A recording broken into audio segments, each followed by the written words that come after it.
السلام علیکم۔ ایک صاحب نے یہ سوال کیا ہے کہ اگر دوران نماز امام صاحب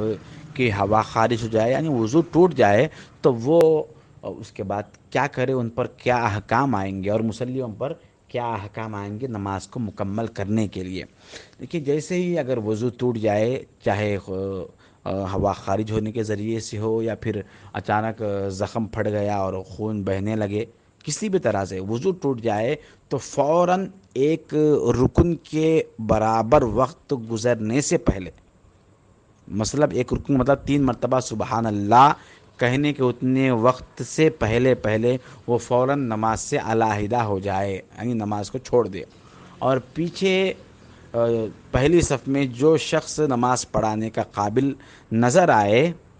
اس کو آگے بڑھا دے، کم از کم مؤذن کو ہی آگے بڑھا دے۔ کچھ نہ کچھ مسائل، کم سے کم مسائل حد تک اس کو معلوم رہتے ہیں، اس کو آگے بڑھا۔ اس کو خلیفہ بنانا کہتے ہیں،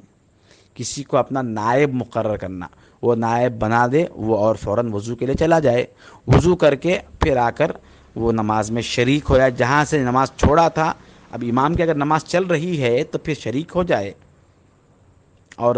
جتنا وضو بنا کر آنے کے درمیان ایک رکعت اگر چھٹ جائے تو پھر آخر میں وہ ایک رکعت مکمل کر لے، یا پھر بہتر یہ ہے کہ وہ واپس آنے کے بعد شروع سے نماز پڑھ لے۔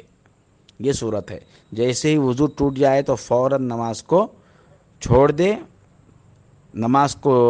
توڑنے کی نیت کر لے، واپس آ جائے اور ایک شخص کو خلیفہ بنا دے۔ اور وہ خلیفہ جو بنتا ہے، جو شخص مصلی پہ جاتا ہے، اس کو اچھی طرح سے یاد ہونی چاہیے کہ امام نے کتنی رکعتیں پڑھائی ہے، سجدے سہو ہے یا نہیں ہے۔ اگر سجدے سہو لازم ہوا تھا، مصلیوں کو معلوم نہیں تھا، امام کو ہی معلوم تھا، تو امام جاتے وقت اس کو خلیفہ بناتے وقت پیشانی کی طرف اشارہ کرے، زبان سے نہ کہے، کر کے چلے جائے، اور وہ مؤذن جس کو خلیفہ بنا رہا ہے وہ اس اشارے سے سمجھ لے کہ امام پر سجدے سہو تھا۔